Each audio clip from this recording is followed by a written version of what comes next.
Today I wanted to respond to a miniseries that's been really popular on Netflix called Unorthodox. It's a dramatization of the real-life memoir of Deborah Feldman, who escaped from what she found to be a very oppressive religious community of ultra-Orthodox Jews in Brooklyn, New York. And it's her story of liberating herself, escaping to Germany, and starting a new life there. And as a Jewish author who writes about Jewishness and Jewish themes and Jewish community, and just as a Jew, as someone who's lived a life in this country as a Jew and experienced anti-Semitism, experienced conflicting feelings about my Jewishness all my life, I just wanted to share my take on that miniseries and what are my thoughts on writing about Jewishness more generally. When you're writing about Judaism, as I do in my latest book, Depart, I think you have to be aware of the context that there's a lot of anti-Semitism in the world. And there's a lot of people who hate Jews, who are incredibly misinformed or ignorant about Jews. And you want to have that context when you go into telling a story that involves Jewishness. So when I watched Unorthodox this past weekend, I was nervous because a lot of people were telling me I had to watch it. A lot of non-Jewish people were telling me oh, Simone, you're Jewish. You have to watch Unorthodox. And it made me nervous because sometimes other people love a reason to hate on Jews. And I was worried that it was a story that was going to stoke anti-Semitism. But I think it was fantastic. And I think that everyone involved did a really great job. Of course, Deborah Feldman, who this is her real story, has a right to tell her story the way it happened to her. And at the same time, I think she was really sensitive to making sure that her story wasn't a referendum on her entire community or Jewishness or Jews in America or Jews more broadly. And I really liked this quote from her that I found in a New York Times interview, which I will link to. She said, "I think that the solution to this problem is zooming in and staying zoomed in. When you're watching the series, you don't really meet anyone far beyond Etsy's family. The community is there in the background, but it never confronts you. You have a rabbi, but you don't see her in school. You don't see anyone in the synagogue. It's not about explaining the world in which the story takes place. It's just about the story itself." And I think that was really sensitive of Deborah Feldman to make sure that the story didn't try to condemn Judaism more broadly. And the director, Anna Winger, I also found an interview with her, and she was talking about how important it was that kind of everyone involved in the cast be Jewish. She was saying there have been many films and TV projects that have been made here about Jewish history, talking about in Germany, where nobody on either side of the camera was Jewish. With our story, we felt it was really important to turn that around. So, I think that given that the director, that Deborah Feldman, that the actors themselves were Jewish, they all were doing the best they could to make sure that this isn't a story that would be taken out of context to be something that could feed anti-Semitism. I think ultimately the responsibility lies with a consumer of media, not to ever generalize about a culture based on one story. This is something Chimamanda Ngozi Adichie talks about. She has a great TED Talk that I'll link to, as well as I'll link to the two interviews that I just referenced.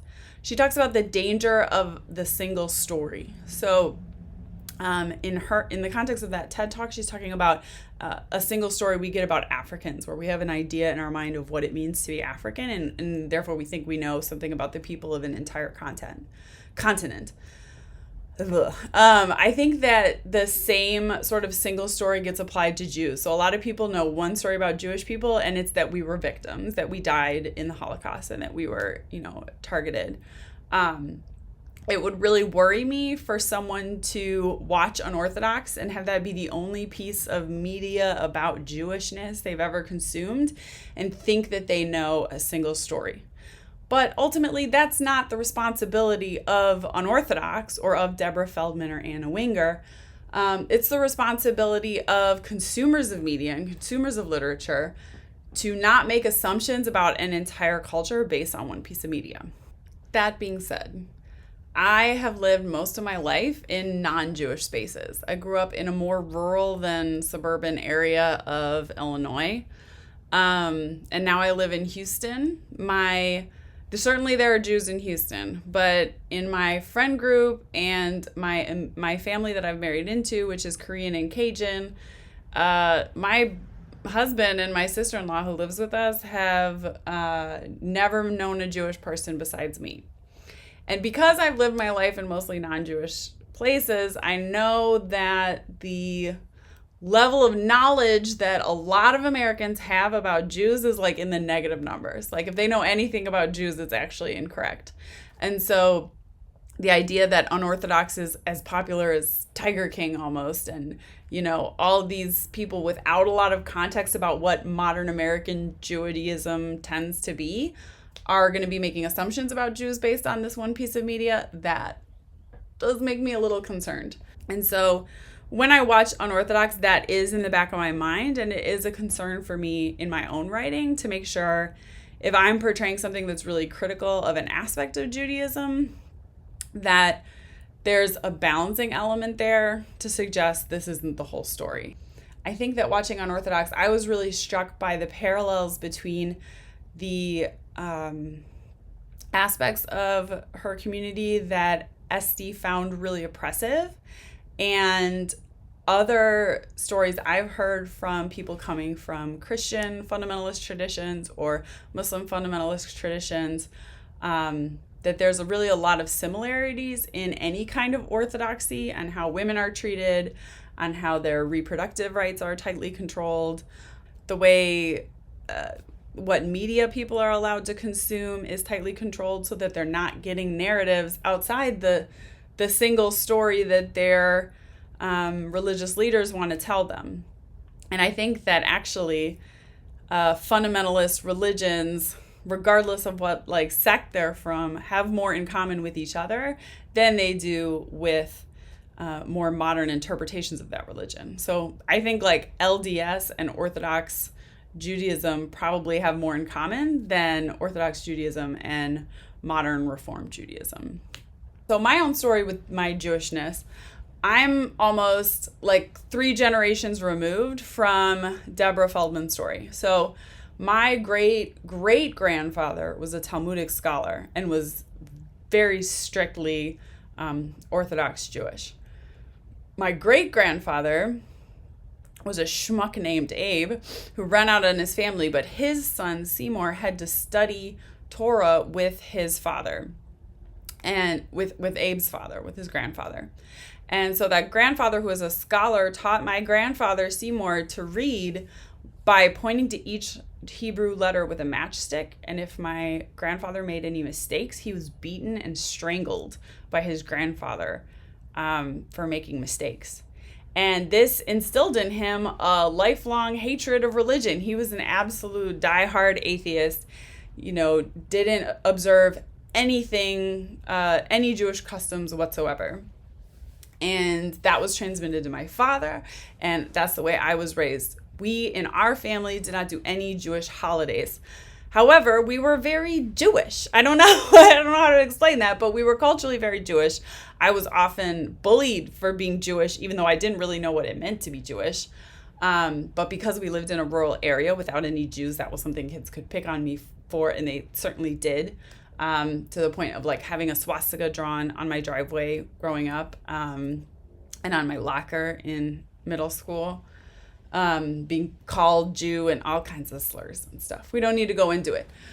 But the point is, I only started to learn about my actual Jewish culture from relatives and friends of the family outside of my nuclear family, that we would go and have a Seder at their house, or we would go to a bar mitzvah, and in that way I kind of learned a little something about this tradition that I was experiencing prejudice for without even really knowing what it was about.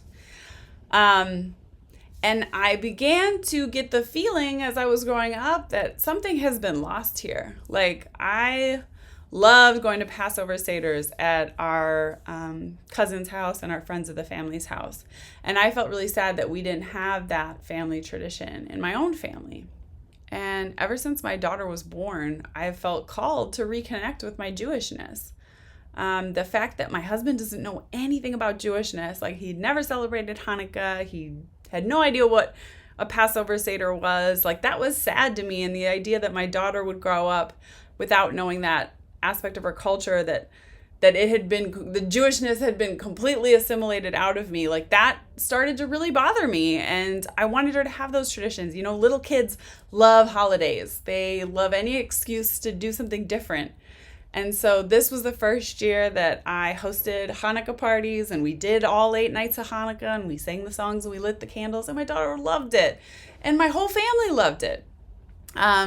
We did a Passover Seder over Zoom with some of our friends, and everyone we invited, except for my own dad, was not Jewish, but they all loved it and had a great time. Some of them really got in the spirit of things and even prepared a Seder plate themselves, which was wonderful. And it was so meaningful. I wrote my own Haggadah for the Seder that I felt like was aligned with my politics and the way I want to live out Judaism in my own life, but still kept those pieces of the tradition that are really meaningful and resonant. So anyways, all that to say that it's interesting to me that my own journey into Jewishness has been like the opposite of an Exodus story. Like rather than leaving a religion that's really oppressive, as my grandfather has done and as Deborah Feldman did, you know, I've been on this journey lately realizing that there are aspects of tradition that are beautiful and can be meaningful, and you can find those things and reclaim those things for yourself while leaving problematic aspects far behind. So that's just where I am personally in encountering this story. Again, I want to reiterate, like, I think that Deborah Feldman is incredibly brave for living the authentic life that she has, for her courage in leaving the community in order to provide a better life for her child. I think that Anna Winger, the director of Unorthodox, did such a fantastic job making sure this was a Jewish-owned and created project and being really sensitive to keeping that story zoomed in on a single family rather than trying to pass judgment on an entire community. And if you are someone who doesn't know a lot about Jewishness, I would recommend reading and watching other stories about other Jews rather than thinking that we are all have something to do with the community that was portrayed in Unorthodox. So watch out for the single story. Don't think that you know something about a people or a religion or a country just because you've heard one story about them. And as long as we stay curious and keep learning about each other, the world will be a better place.